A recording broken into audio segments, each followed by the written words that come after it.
Rahayu, Rahayu Sagung Dumadi. para pemirsa Rakat Prasaja TV channel yang kami hormati, kita berjumpa kembali dalam kegiatan Yayasan Rakat Prasaja, sebuah lembaga pengkajian, pelestarian dan pengembangan budaya Nusantara. Nah, para pemirsa yang saya hormati, beberapa waktu yang lalu di salah satu grup kita, yaitu grup Boworoso dan di grup Rakat Prasaja 1, ini ada perdebatan kecil tentang sedulur papat limo pancet. Nah, selain itu ada beberapa pertanyaan dari para pemirsa, termasuk dari ide dari kameramen kita Mas Puji Waluyo, untuk kita membedah tentang sedulur papat limo pancet. Karena selama ini yang beredar di YouTuber lain yang terkait bicara Jawa, yang ini rata-rata sedulur papat limo pancet ini penjelasannya kok seperti halu, tidak ilmiah. Nah, coba kita akan bedah saat ini tentang sedulur papat limo pancet versi kajian kita. Nah, ini di studio beberapa anggota kita yang akan memancing diskusi kita dengan pertanyaan-pertanyaan. Dan seperti biasanya, kalau para pemirsa ada sesuatu yang belum jelas, silakan ditanyakan di kolom komentar. Nah, ini siapa dulu yang akan mulai pertanyaannya? Pak Purwati dulu, silakan. Rahayu. Dengan pengajian sedulur papat limo pancet itu, kalau untuk digali itu banyak versi-versi, tapi dari sesepuh atau yang ngasih ulangan itu tidak sama. Jadi gimana untuk kajian tersebut yang dinamakan sedulur papat limo pancet itu, gimana penjelasannya? Terima kasih Pak Purwati. Ada lagi pertanyaan Mas Hadi, Mas Anton? Mas Anton dulu, silakan.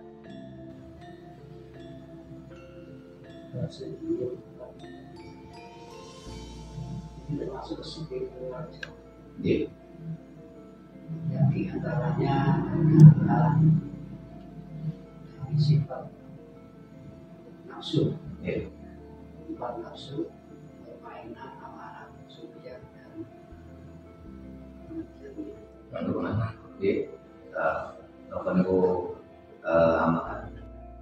amarah, Subia, mutmainah, alwamah dulu. dan juga yang dari papan pasir, air, dan tanah. Selama ini saya juga masih dalam pencarian itu masih Sedulur papat. Terima kasih Mas Anton. Mas Hadi, silakan. Ini saya tanyakan mengenai sedulur papat limo pancet ini. Pernah saya itu tembak hari-hari apa itu memang benar manjung di dalam tubuh kita semua, atau itu gimana? Terima kasih Mas Hadi, Pak Purwati dan Mas Anton. Memang ketika kita bicara tentang kawruh Jawa sedulur papat limo pancet ini banyak versi, dan versi tadi semuanya benar, tidak ada yang salah. Sedulur papat dari versinya Mas Anton tadi yang diceritakan adalah alwamah, amarah, subiyah, mutmainah. Ini adalah istilah-istilah setelah Islam masuk. utama yang mengenalkan adalah Raden Ngabei Ronggowarsito.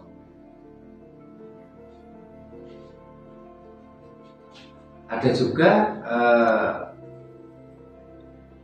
barangkali pertanyaannya, apakah ini termasuk ilmu Islam? Karena kan sudah memakai istilah-istilah Arab. Nah, ini sebenarnya asli kaum Jawa. Cuman Raden Ngabei Ronggowarsito ini mengalih bahasakan menjadi Al-Wamah, Amarah, Sufiyah, dan Mutmainah. Begitu juga dengan ilmu yang lain, banyak yang dialih bahasakan atau diislamkan oleh Raden Ngabei Ronggowarsito, termasuk istilah dalam Jawa itu ada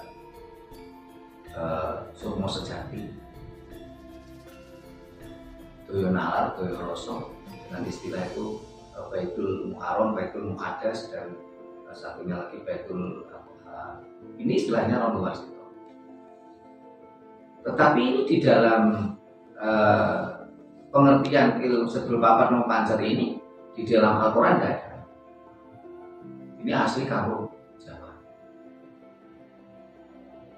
Nah, sebelum diganti oleh Ronggowarsito, Raden Ngabei Ronggowarsito dengan istilah Al-Wamah, Amarah, Sufiyah, dan Mutmainah, ini kita bisa baca di Serat Makutarama atau Serat Makutoromo. Di situ masih dengan asli bahasa Jawa kuno, yaitu Ludro, Angkoro, Soekardo, Ludro, Angkoro, Nimpuno.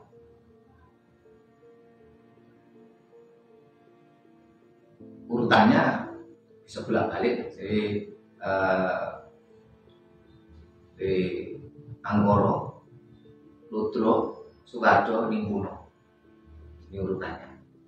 Terus dialih bahasakan dalam bahasa Arab Jawa oleh Ronggowarsito adalah Al-Wamah, Amarah, Sufiyah, Mutmainah. Bahkan dalam perkembangannya ada aliran-aliran tertentu, pemahaman-pemahaman tertentu yang menggiring mindset kita kalau nafsu Al-Wamah, Amarah ini nafsu jahat katanya, nafsu buruk. Nah, Sufiyah dan Mutmainah katanya ini nafsu yang baik.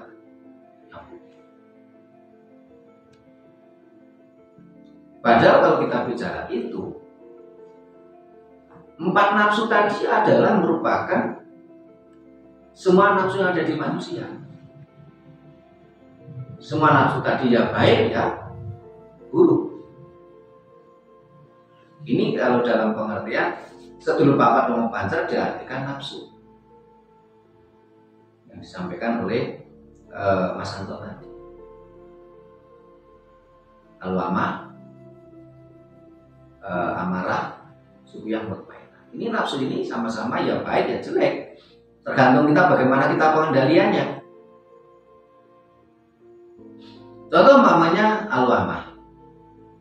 Al-Wamah dikatakan nafsu jelek karena ini nafsu serakah katanya. Amarah itu nafsu nafsu jelek karena suka marah-marah. Ini karena pengertian yang dangkal. Terus Sufiyah ini nafsu baik, suka keindahan. Mutmainah suka kesucian katanya. Ini nafsu baik, sama saja. Mari kita bedah satu persatu. Contoh gini, Al-Wamah, memang sisi negatifnya adalah serakah. Wong Jawa ngarani murka. Tetapi Al-Wamah ini menjadikan manusia itu kasantosaning rogo.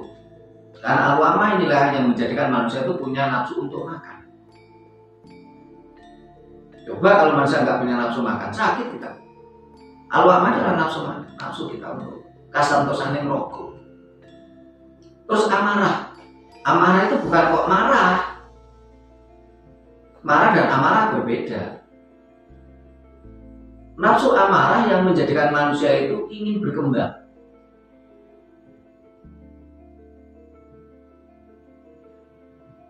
Ingin berkembang. Supaya kalau umpamanya kita tidak punya keinginan berkembang untuk lebih baik, manusia itu stagnan. Tapi kalau kita tidak mampu mengendalikan, ya memang al-amah menjadi molko, serakah, amarah yang menjadi emosian, marah-marah.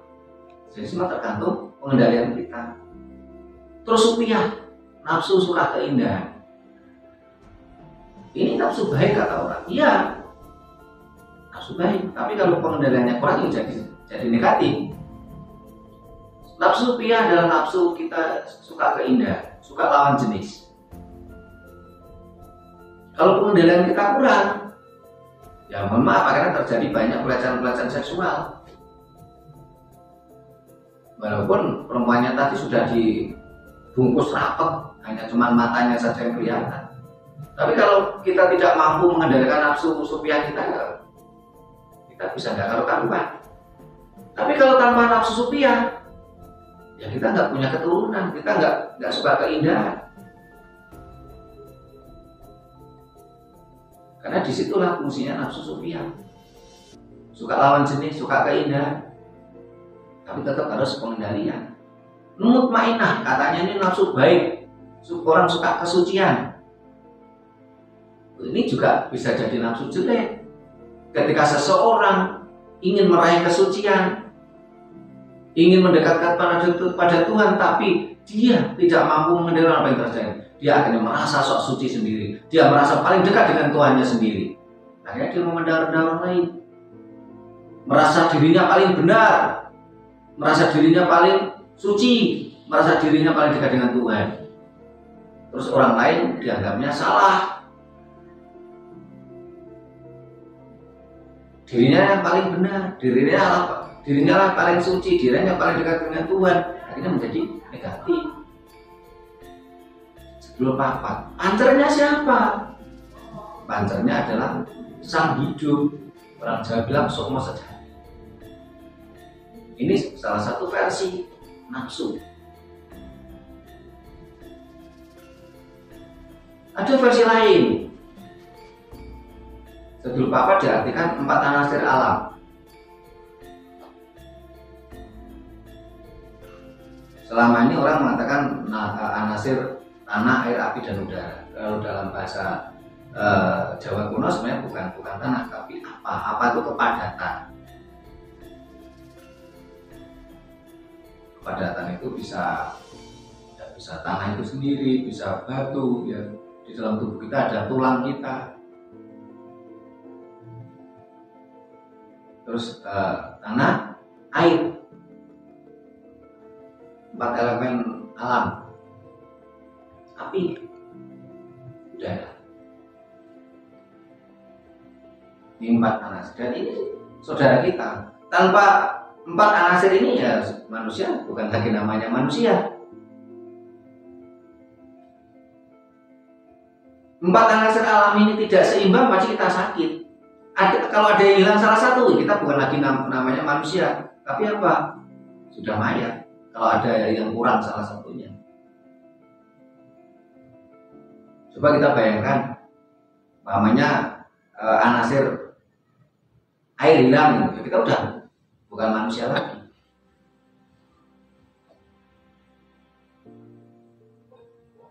Orang meninggal itu airnya tidak ada, darahnya tidak ada, hilang. Terus namanya anasir angin hilang, jelas, berarti kita udah mati. Tubuh kita tinggal raga kita sudah mayat. Api hilang, otomatis.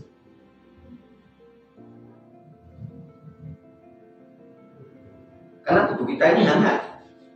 Kalau sudah jadi mayat kan nggak hangat. Yang terakhir adalah anasir apa? Atau anasir kepadatan, anasir tanah yang terakhir. Ini yang harus diurai oleh alam semesta. Kalau zaman dahulu leluhur kita dibantu dengan dibakar supaya terurai. lebih cepat terurai supaya tidak terjadi kemelekatan. Karena apa? Karena kalau terjadi kemelekatan pada sukma sejati kita, akhirnya kan kita menjadi apa istilahnya gentayangan. Sukma kita gentayangan. Mau kembali ke raga kita sudah nggak bisa, karena raga kita sudah tidak layak dihuni. Mau melanjutkan perjalanan kita masih kemelekatan pada raga kita.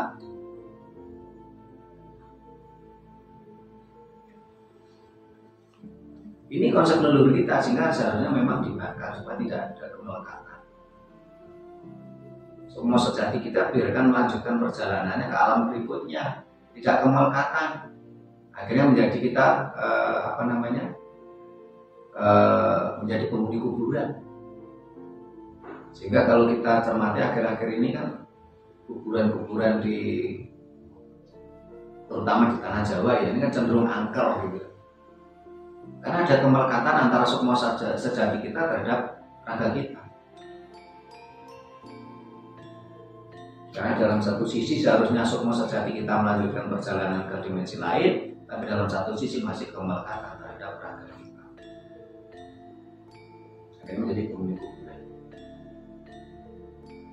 Akhirnya kalau kita cermati di berbagai daerah, terutama di tanah Jawa ini kan, yang namanya kuburan kan seperti sesuatu yang angker.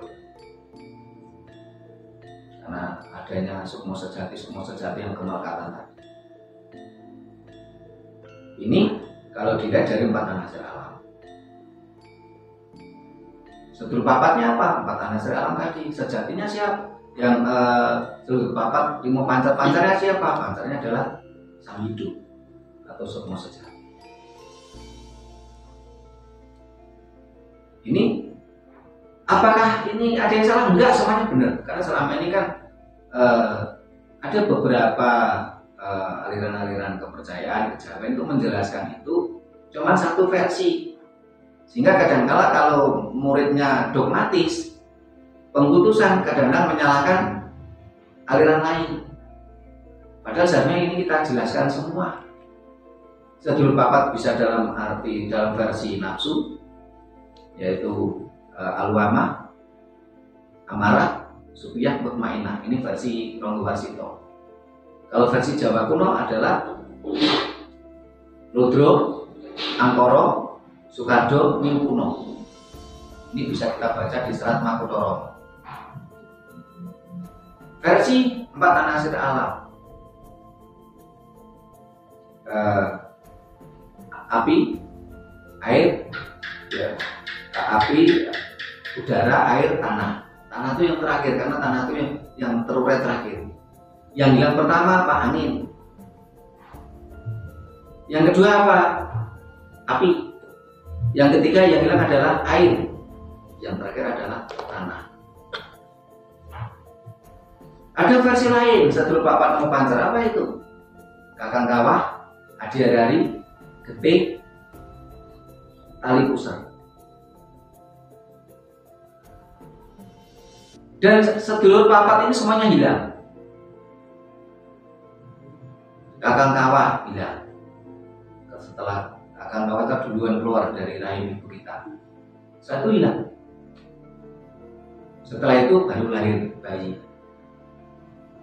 Setelah itu Aryani. Aryani ini pun juga hilang.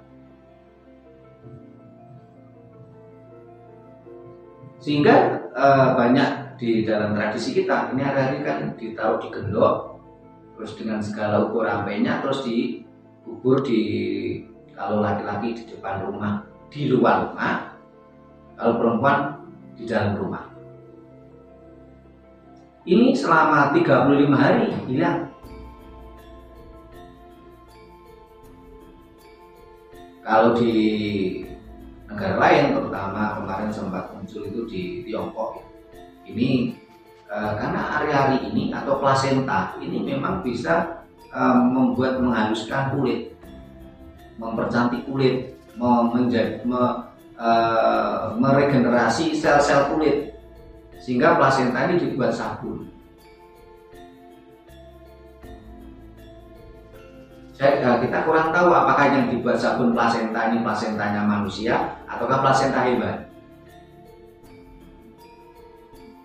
Tapi memang plasenta bisa menjadikan manusia itu terlihat muda, terlihat halus kulitnya. Jadi di hari-hari ini 35 hari itu hilang, entah kemana. Setelah itu tali pusar juga hilang. Sehingga ada beberapa tradisi leluhur kita, tali pusar dari sang bayi ini, ketika masih menempel di bayi, ini sang bayi tadi masih mendapatkan asupan dari ibu kandungnya.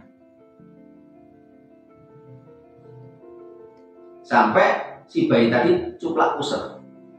Nah, kalau sudah cuplak pusar ini, itu sang bayi sudah tidak lagi mendapatkan asupan dari ibu kandungnya. Jadi kalau pusar tadi masih nempel, ini seperti wireless lah kalau dalam teknologi sound ya. Jadi tanpa kabel. Ini sang ibu itu mensuplai, memberikan asupan kepada sang bayi tadi. Tapi setelah cuplak pusar, ini tidak lagi mendapatkan asupan. Bayi murni mendapatkan asupan dari sari-sari makanan. Kalau pakai cuplak pusar tadi masih mendapatkan asupan dari sari-sari kehidupan sang ibu pada bayi. Setelah cuplak pusar, ini berhenti asupan dari sari-sari kehidupan, berganti sari-sari makanan. Lewat apa? Entah itu lewat air susu ibu, entah itu dari suplemen makanan bayi termasuk susu bayi. Nah, ketika bayi itu mengalami cuplak pusar, ini dalam tradisi Jawa disebut dino apes. Kenapa kok dikatakan dino apes? Karena biasanya mendapatkan asupan, terus tidak, otomatis kan apes. Sehingga dalam tradisi Jawa, pada cuplak pusar itu kalau bisa diingat-ingat, ini hari apes kita, harus kita hati-hati.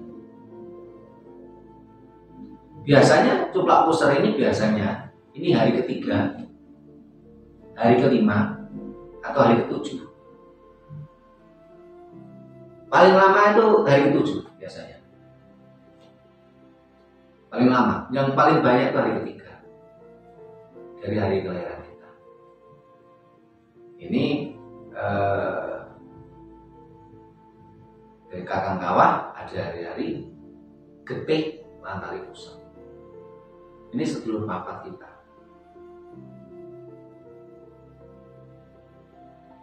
Getih yang keluar dari rahim ibu kita. Semuanya hilang. Sehingga di dalam spiritual Jawa, sedulur papat ini bisa dikembangkan ilmunya menjadi energi tersendiri yang mirip kita.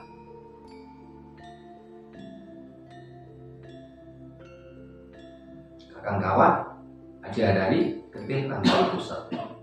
Ini adalah sedulur papat kita yang lahir saka margoino. Karena kita punya saudara lain yaitu sedulur papat kang lahir orang saka margoino. Barangkali pemirsa, terutama yang anak muda atau yang non suku Jawa kan bingung. Sedulur papat kang lahir saka margoino lan sedulur papat kang lahir ora saka margoino. Saudara empat kita yang lahir dari margoino. Margoino itu mohon maaf kemauan ibu kita. Margoino bukan hina ya. Ini bahasa Jawa. Ina itu ibu. Margo dalan ibu. Sedulur saudara empat yang lahir dari margoino. Jalannya ibu. Kemaluannya ibu.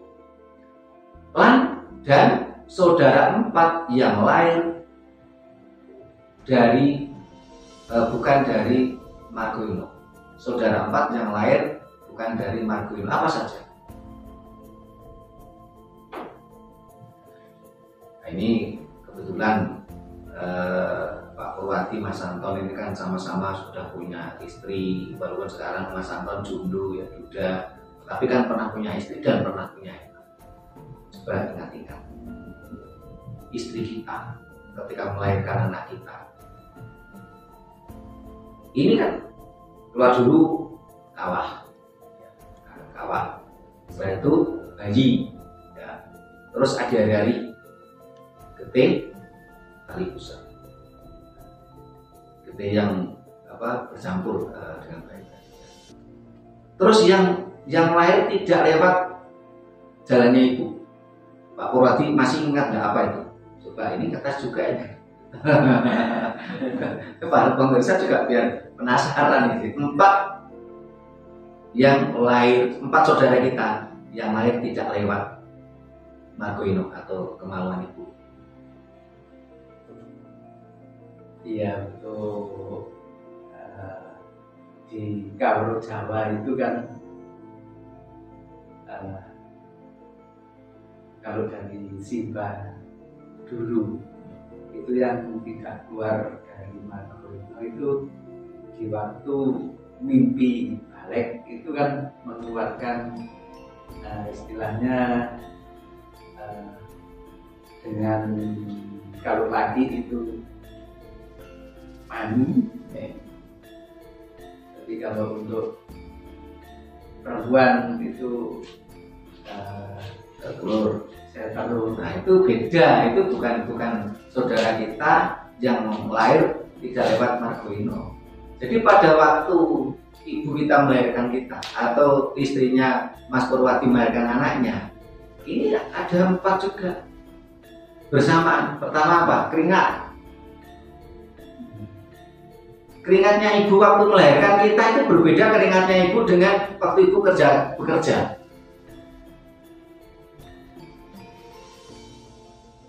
Keringat. Terus apa lagi? Coba ini ngetes ini Mas Hadi ini juga udah punya istri punya anak. Jadi waktu istri kita melahirkan anak kita ya. Kalau yang lewat dari Margoino kan jelas. Kakang kawah, hari-hari, getilan tali pusat. Saudara 4 kita ya, yang lahir tidak lewat jalannya ibu, ini juga 4 keringat. Apalagi, Pak, ayo diingat-ingat. Uap. Karena kalau ibu ini tidak kuat, ya otomatis kan nggak bisa melahirkan bayi. Walaupun itu taruhlah operasi sesar, tetap ada uap.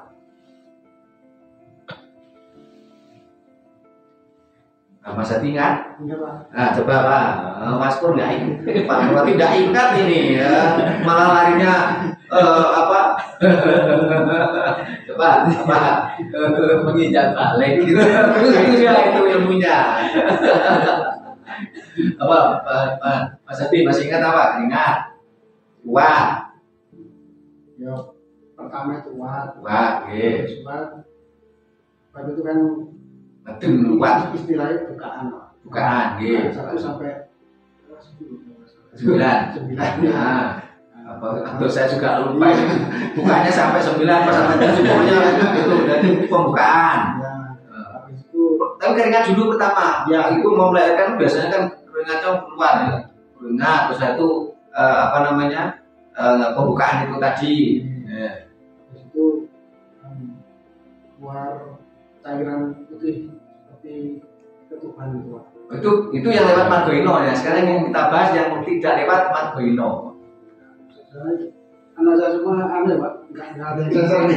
Iya, nah, itu sama. Jadi entah sesar atau normal ini juga 4. Jadi yang keluar dari Margoino 4, kakang kawah atau yang air putih tadi, ya, atau ketuban, ya. Terus bayi, ya, ari-ari, getih, tali pusat. Ini yang keluar lewat Margoino atau Gede itu juga Margoino. ya, kayaknya itu pertama ada gede apa gede Ya, getih, ya. Itu tetap Margoino itu. Jadi di luar Margoino. Nah, kita coba kan ini saya juga mengkaji.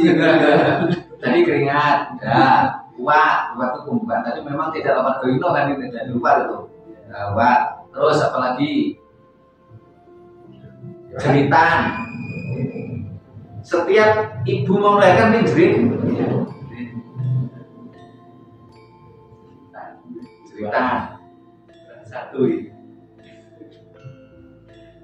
Ya udah pas 4 terus nih. Oh, pas kemarin Keringat, pembukaan. Wat tadi terus jeritan, ngeden. ngedut sama uat. Ruwet bisa diartikan ngeden bisa terus, tapi berarti pembukaan tadi 4 juga. Wah ini pas istrinya melahirkan nggak ada yang nunggu ini lali kabeh. Sebenarnya nunggoni tapi ya itu untuk ilmunya belum digali. Selama ini kan Ya, lengkapnya gimana Mas Anton? Iya. yang tadi Jadi marmati itu juga dari 4 istilah 4 tadi. Jadi itu yang tidak lewat Margoino. Ada yang bertanya? Beda. Ya. Tapi memang bisa jadi ya itu jadi ketika seorang perempuan mau melahirkan itu memang payudaranya mengeras. Jadi merangsang memang karena banyak wanita cerita ketika mau melahirkan dan setelah melahirkan itu payudaranya kan terkenang gitu, cenut-cenut gitu. Sehingga kalau umpamanya dia tidak dimimik, disusui bayinya, dia juga mengalami kesakitan. Nahan apa istilahnya? Ting cereneng ya kalau bahasa Jawanya itu tadi. Itu termasuk kontak bersamaan dengan susu calon ibu yaitu merkeneng tadi. Itu pembukaan proses proses melahirkan. Kamu ditanyakan Mas Adi.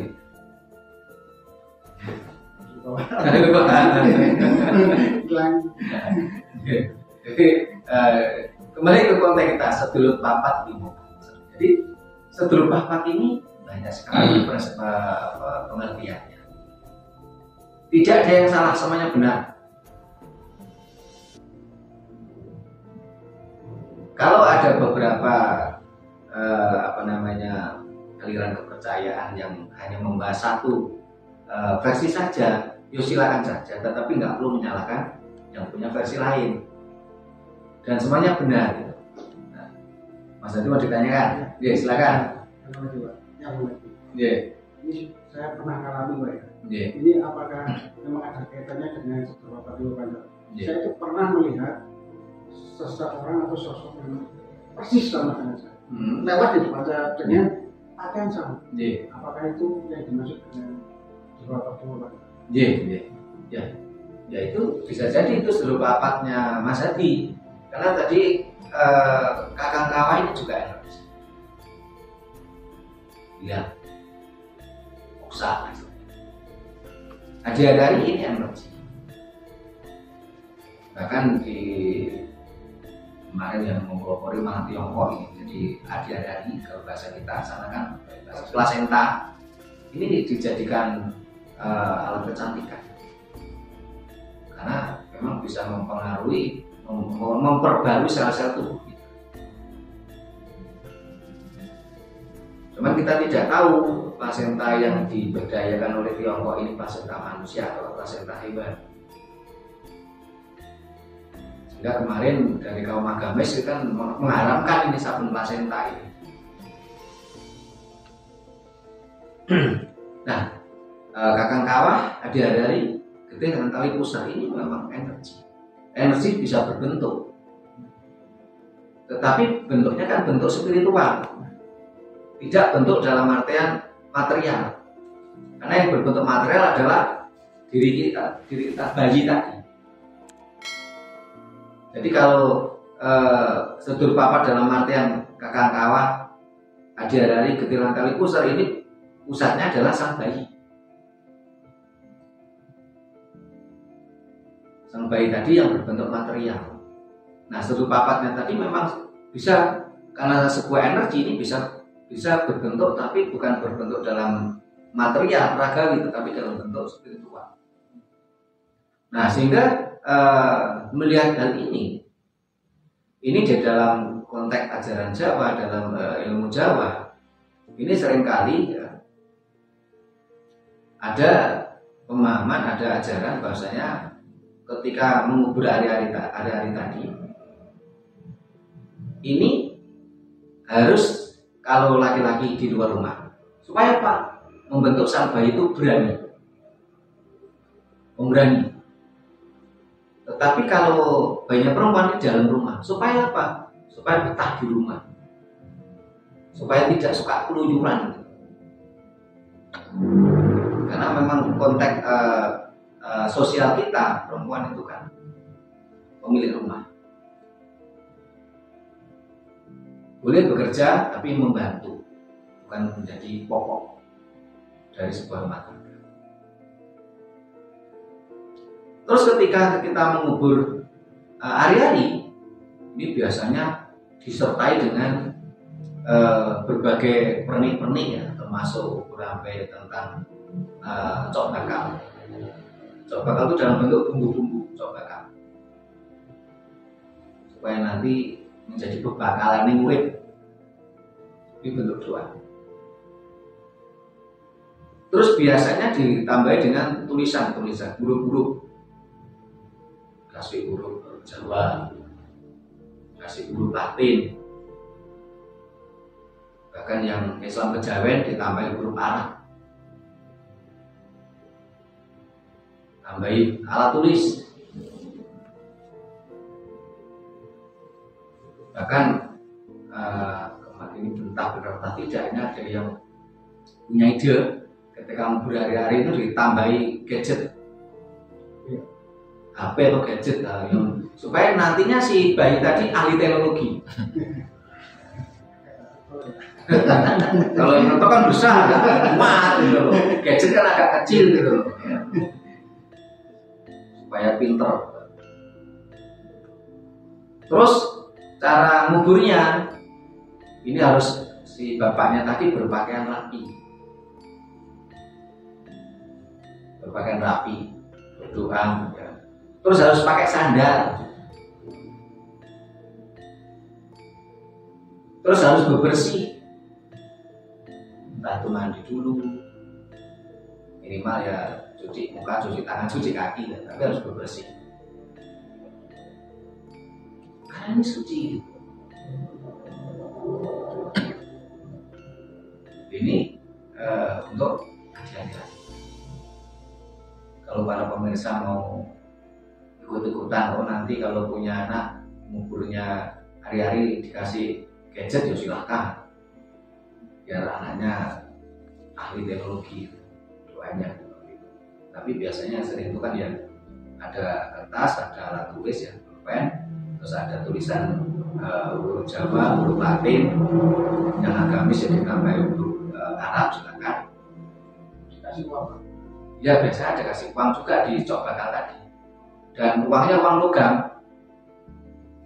bukan uang kertas. Dikasih jarum, suatu kasih jarum, di cok bakal tadi ada bumbu-bumbu cok bakal. Nah, terus kalau tadi tentang kalau darah hilang, terus pusar. Nah, ketika pusar tadi, ini jumlah pusar adalah apes kita, sehingga dalam ajaran Jawa biasanya yang harus kita waspadai itu kan beton, kita harus puasa. Setelah itu pas jumlah pusar itu hari apes kita, karena pada waktu jumlah pusar ini sang bayi itu diputus asupan energi dari ibunya. Ada beberapa orang jumlah pusar itu kadang-kadang disimpan, tetap hilang. Sehingga ada berbagai ajaran lain, ajaran Jawa juga mengatakan pusarnya tadi disuruh menelan bapaknya, menelan bapak si bayi, sehingga ketika si anak tadi itu menjadi dekat dengan bapaknya. Kalau dekat dengan ibunya wajar, karena selama 9 bulan 10 hari kan di dalam kandungan ibunya. Nah, dengan ditelannya pusar tadi ini supaya si bayi itu dekat dengan bapaknya. Dan ketika si bayi itu sakit, cukup ambil air putih, bapaknya berdoa, jadi obat.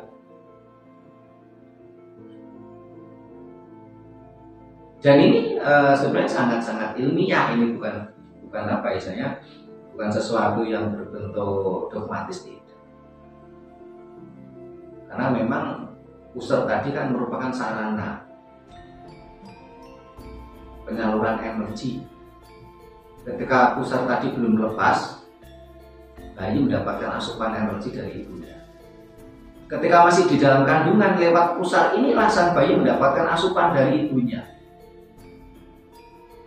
secara langsung. Tapi ketika bayi sudah lahir dan pusat belum lepas, ini mendapatkan asupan energi dari ibunya lewat pusat tadi. Sehingga ketika pusat tadi ditelan oleh bapaknya, otomatis tersambunglah energi antara sang bapak dengan anak. Sehingga sang anak menjadi dekat pada bapaknya, dan juga ketika anaknya sakit, dengan air putih tadi bapaknya berdoa dan ditiupkan ke air putih tadi, energi alam semesta lagi bersambung lagi, diminumkan kepada anaknya menjadi sarana penyembuhan.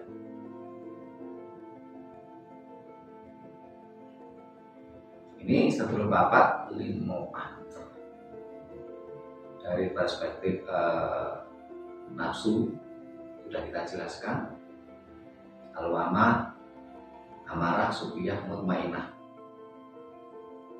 Yang selama ini berkembang, katanya al-wama, amarah, nafsu jelek, supiyah dan mutmainah, nafsu baik. Ini harus kita luruskan. 4 nafsu semuanya baik ya semuanya jelek, tergantung pengendalian diri kita. Jangan dikira supiyah, mutmainah itu nafsu baik. Kalau pengendalian kita tidak bagus, ya menjadi jahat. Karena merasa diri kita paling suci, paling benar, paling dekat dengan Tuhan, akhirnya kita merendahkan orang lain, mengusir orang lain, itu kita menjadi jahat juga. Itu dari nafsu. Sedulur papat diartikan dari 4 anasir alam, udara, api, air, dan tanah. Sedulur papat diartikan dari itu tadi, sedulur papat saudara 4 yang lahir saka marga ino. Jalannya ibu adalah kakang kawah, Adhiharari, Getilan Kali Pusat. Sedulur papat kan lahir orang saka marga ino. Tadi sudah kita jelaskan. Dan semuanya memiliki fungsi masing-masing. Semuanya memiliki manfaat masing-masing. Semuanya ada manfaatnya, semua ada hikmahnya. Nah, ini ada lagi yang mau ditanyakan ini, Mas Pak Purwati, silakan. Iya, untuk sadulur papat itu biasanya dulu orang sepuh itu bilang, terus jaluk ewan dulur papatmu. Seperti itu. Apakah memang sadulur papat itu bisa untuk rewan dari diri kita gitu? Kita penjelasannya supaya tidak salah paham di situ. Terima kasih Pak Purwati. Mas Anta, ditanyakan? Dari anasir itu ya, air, api, udara, dan itu katanya teman saya untuk melihat wujud dari anasir, misalnya air, kita sering-sering connect dengan air. Dengan api kita harus connect dengan api. Udara kita harus sering-sering connect dengan udara. Ntar suatu saat kita akan tahu wujud aslinya. Apa ini? Nah, saya perlu praktekkan. Terima kasih Mas Anton. Mas Adi ada. Yang disampaikan oleh Pak Purwati, itu apakah bisa menjadi rewang atau teman kita? Iya, karena ketika kita di dalam kandungan ibu kita, kakang kawah menyertai kita, Adhiharari ini menyertai kita, darah iya, tali pusar iya yang menghubungkan kita, menemani kita. Nah, ketika bayi dilahirkan, sedulur papat tadi kan lahir bersama, hanya beda sangat, tapi tidak lama kan. Karena kalau kakang kawah itu sudah keluar duluan sampai habis dan bayi belum keluar, bayi bisa mati di dalam kandungan. Keluarnya bersamaan, cuma berbeda beberapa menit, beberapa jam paling lama. Nah, bersamaan itu tadi keringat juga keluar dari ibu. Pembukaan keluar bersamaan. Terus ngeden tadi dan jerit ini bersamaan. Apakah sedulur papat itu bisa menjadi teman kita? Iya. Sehingga ada sebuah mantra, sebuah doa ya.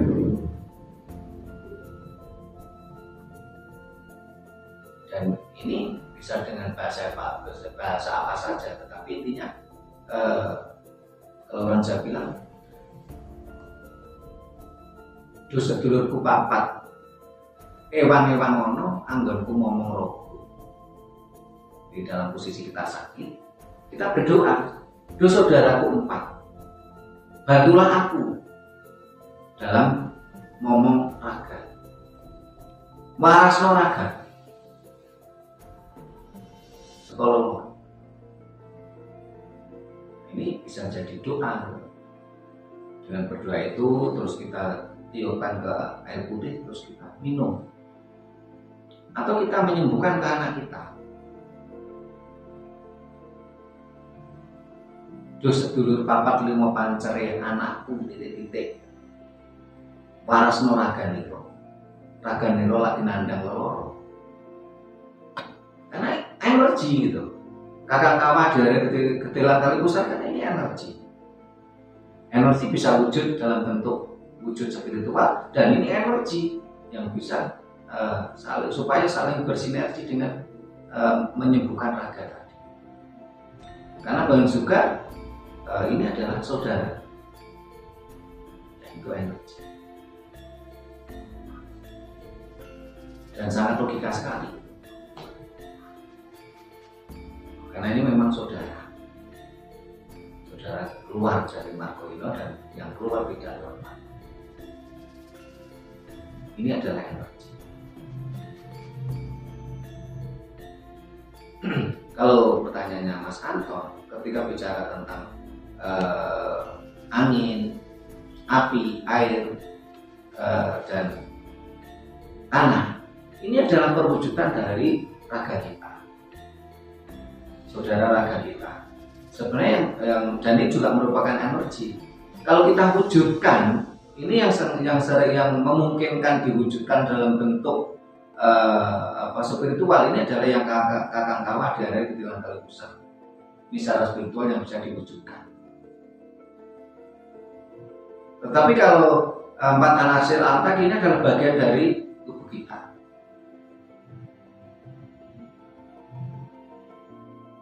Sehingga yang memungkinkan kita wujudkan menjadi wujud energi spiritual yang kakang kawah Adiarani ketilang kali pusat.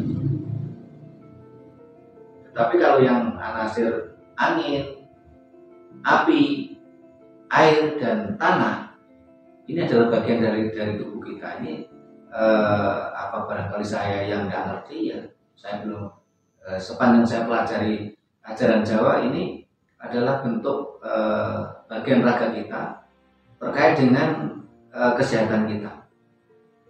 Kalau 4 anasir alam ini tidak seimbang, raga kita pasti sakit. Ada yang kelebihan juga sakit. Tetapi kalau untuk diwujudkan dalam bentuk spiritual kita, itu yang kakang kawah Adiarani ketilang kali pusat. Sehingga yang diceritakan Mas Hadi tadi. Dan ini adalah pengalaman spiritual yang subjektif, kita tidak bisa menyalahkan. Yang penting adalah perjalanan spiritual kita yang subjektif ini tidak dipaksakan untuk orang lain. Karena setiap manusia memiliki pengalaman spiritual masing-masing. Sehingga saya sangat menyayangkan yang kemarin kita ada tamu Mas Bakti Sugiono dari Surabaya, setelah itu paginya ada tamu lain. Mas Bakti Sugiono ini menceritakan pengalaman spiritualnya subjektif, loh kok disalahkan sama tamu saya lain. Ini sebenarnya tidak etis gitu. Karena setiap orang memiliki pengalaman spiritual masing-masing. Tidak perlu disalahkan. Yang penting kita jangan memaksakan pengalaman spiritual kita, versi kita kepada orang lain. Nah ini kalau di dalam konsep agamis cenderung memaksakan pengalaman spiritual seseorang untuk diyakini orang lain. Padahal itu tidak sesuatu yang tidak mungkin sebenarnya. Karena setiap manusia memiliki pengalaman spiritualnya masing-masing dan itu subjektif. Saya juga pernah mengalami bagaimana ketika saya dalam posisi down, karena pada waktu itu usaha saya bangkrut, saya banyak dikejar hutang karena banyak uang saya pakai untuk kegiatan perjuangan ini.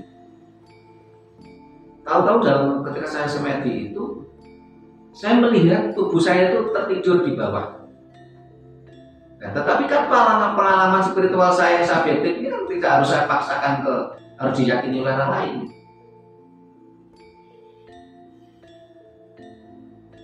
Dan setiap manusia memiliki pengalaman spiritual masing-masing. Nih, ini ada lagi yang ditanyakan terkait sedulur papat mau pacar. Oh, ada yang dari Mas Adam, Pak Purwadi, silakan.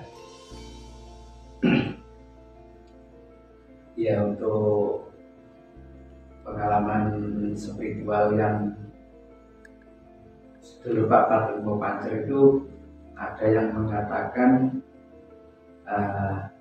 walaupun ke arah menuju ke arah timur, ke arah selatan, ke arah barat, ke arah utara, keliling istilahnya dari penjuru arah, itu ada yang pemahaman tetap yaitu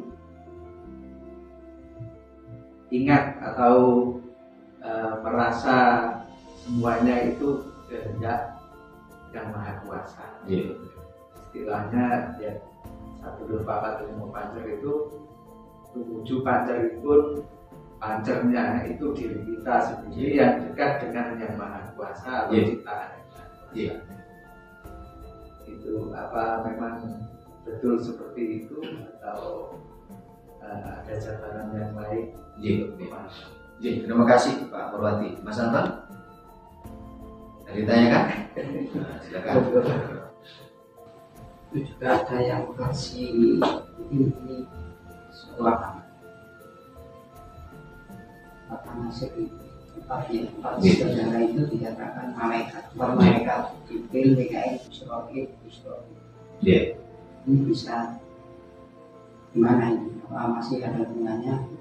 Terima kasih Mas Anton. Mas Adi, udah. Kalau untuk Mas Anton seperti biasa kita tidak membahas ke sana karena tidak etis itu kan. Tapi kalau sepanjang saya pernah belajar agama Islam, sedulur papat itu adalah asli Kawur Jawa. Di Islam tidak ada. Kalau dihubung-hubungkan dengan empat malaikat itu barangkali ya Islam kejawen tadi. Di Arab tidak ada ajaran itu. Kalau termasuk saudara kita, bahkan dalam Islam dikatakan kita meninggal nanti ditanya oleh malaikat mungkar nakir yang mencatat kebaikan kita. Tapi saya tidak mau bicara itu, karena itu bukan ranah kita. Nah, yang ingin saya yang dari Pak Purwadi tadi, jadi ketika kita bicara sedulur papat dan pancernya siapa? Kalau kita bicara sedulur papat dalam versi Kakang Kawah Adiarani Ketilan Kalikusar, pancernya adalah sang bayi. Tetapi kalau sedulur papat itu diartikan, diperspektifkan adalah nafsu, alwamah, amarah, supiyah, mutmainah, atau dalam versi Jawa asli adalah Rudro, Angkoro, Soekardo, dan Nimpuno. Pancernya siapa? Adalah sang sukmo sejati atau sang daya hidup kita.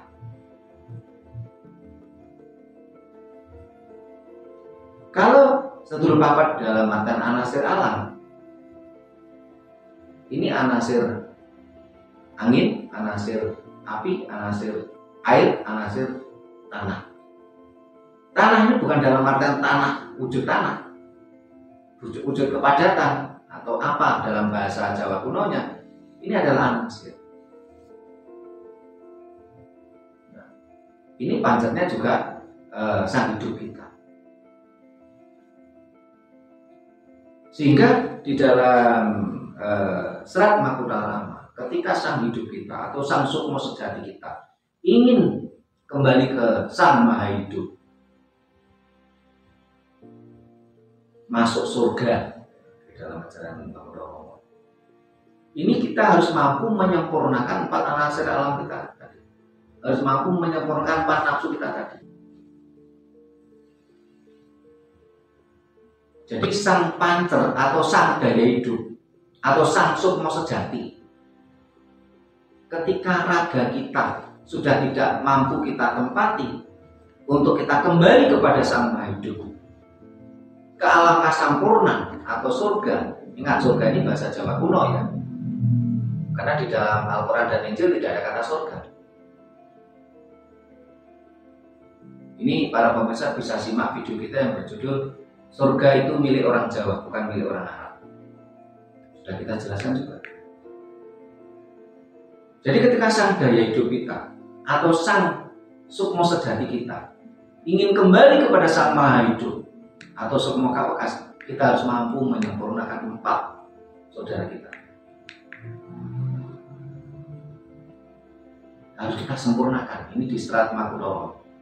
Kalau kita tidak mampu menyempurnakan 4 ini tadi, ya kita kesulitan untuk manunggaling kalpa Gusti. Kita kesulitan untuk kembali kepada sang maha pencipta, kepada sang maha hidup. Ini harus kita sempurnakan. Sehingga ketika kita masuk surga, ini tanpa nafsu. Ini dalam ajaran Jawa ya. Karena nafsu itu panggonane rogo. Jadi kita sudah harus menyempurnakan 4 nafsu kita. Nafsu alwamah atau dalam bahasa Jawa kuno adalah lodra, nafsu amarah atau angkoro, nafsu soekardo atau supiyah, nafsu mutmainah atau nafsu nimpuno. Ini harus disempurnakan. Dan kita juga harus menyempurnakan raga kita yang terdiri dari 4 anasir alam tadi. Sehingga di dalam ajaran Jawa ada moksa. Moksa itu adalah ilmu mengurai materi. Dan moksa ini ada orang Jawa yang ilmunya tinggi, memang benar-benar mampu moksa, mampu mengurai materinya, materi tubuhnya. Tapi ada juga yang harus dibantu oleh yang hidup dengan cara dibakar.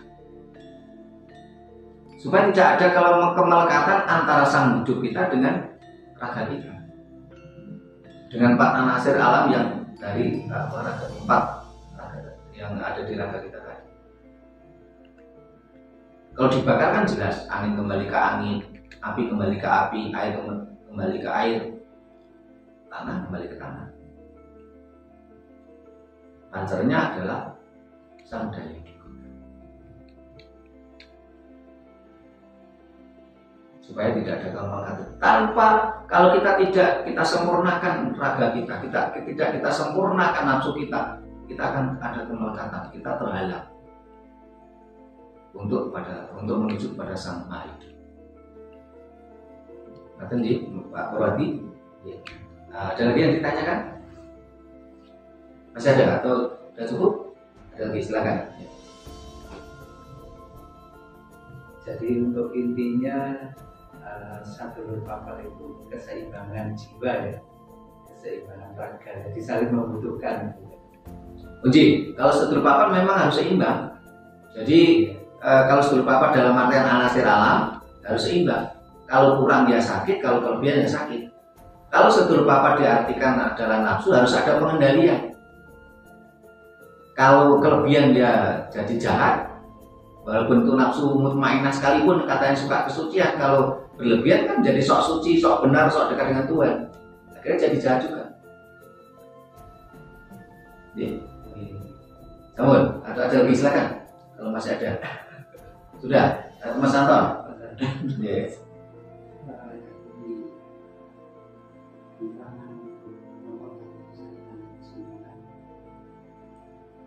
Kita mengetahui sebelum apa tujuan utama kembali Yes. dari sang Dia kembali kepada Sang Maha Hidup. Sang Maha Hidup. Yes. Apakah ada tahapan-tahapan atau proses dari kembalinya itu? Yes. Yes. Yes. Terima kasih Mas Anton. Ini juga jadi banyak pertanyaan di komentar kita. Jadi ketika kita proses bagaimana sang hidup kita, sang daya hidup kita, sang sukma sejati kita, supaya bisa kembali kepada Sang Maha Hidup, tahapannya bagaimana? Pertama, ya kita harus puasa untuk menyeimbangkan 4 anasir alam dalam tubuh kita. Ini tahapan awal. Kenapa? Karena kalau tubuh kita ini dari 4 anasir alam tadi, tanah, air, api, dan udara ini kelebihan pasti sakit. Kelebihan salah satunya pasti sakit. Kekurangan salah satunya pasti sakit. Harus kita seimbangkan. Ingat, ini puasa Jawa loh ya. Saya tidak menyarankan siang, karena antara siang dengan puasa beda. Dan puasa Jawa ini memang tujuan utama adalah menyeimbangkan 4 anasir alam dalam tubuh kita. Sehingga puasa Jawa ada puasa ngerowot, muting, ngalor, dan idam. Yang saya sarankan puasa, bukan siang. Saya tidak mau bicara siang karena ini adalah ranah ajaran Jawa. Siang bukan ajaran Jawa. Siang adalah ajaran Islam. Saya nggak mau bicara siang. Kita bicara puasa.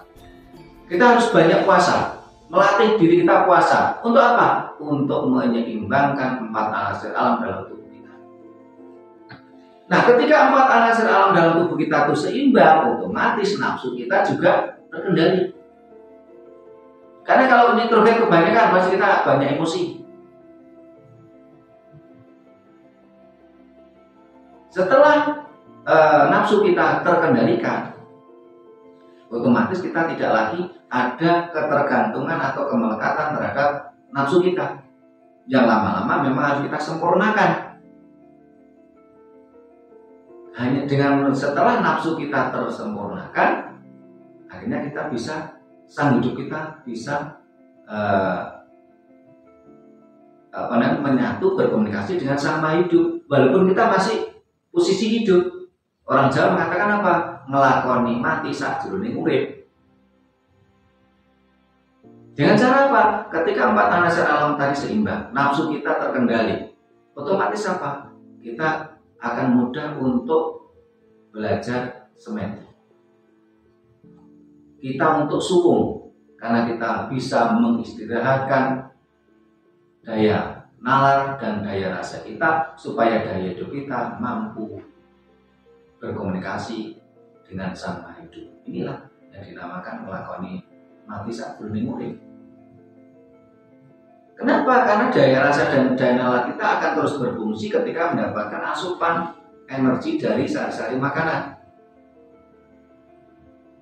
Sehingga supaya daya nalar dan daya rasa kita mampu kita istirahatkan, otomatis asupan sari-sari makanan harus kita kendalikan.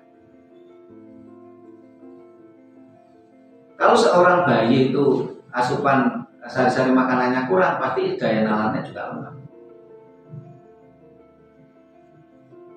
Jadi kalau ingin mempelajari bagaimana kita komunikasi, sukma sejati kita komunikasi dengan sukma kawakas adalah pertama puasa.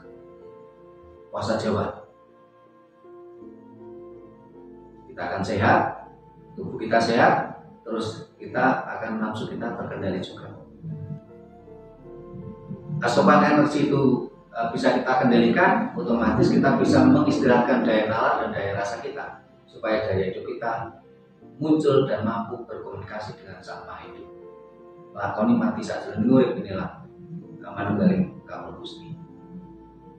Sehingga nanti kalau sudah tiba waktunya raga kita itu kita tinggalkan, ya otomatis daya hidup kita sudah biasa komunikasi dengan Sang Maha Hidup. Jadi, sambut dari dan nah, para pemirsa yang saya hormati, demikian tadi bahasan kita tentang sedulur papat limo pancer. Bila mana ada yang kurang ya kita mohon maaf. Bila ada yang berbeda pemilik pemahaman ya silakan. Semuanya tidak ada yang salah. Karena setiap ajaran-ajaran Jawa ya, aliran-aliran ajaran Jawa memiliki pemikiran masing-masing. Yang penting jangan saling menyalahkan. Apalagi dasar ajaran Jawa adalah logis dan realita. Demikian para pemirsa yang saya hormati, bila mana ada kata-kata kami yang kurang berkenan, tata krama kami yang tidak memadai, kami mohon maaf. Sampai jumpa di kegiatan kita lainnya. Terima kasih. Rahayu. Rahayu.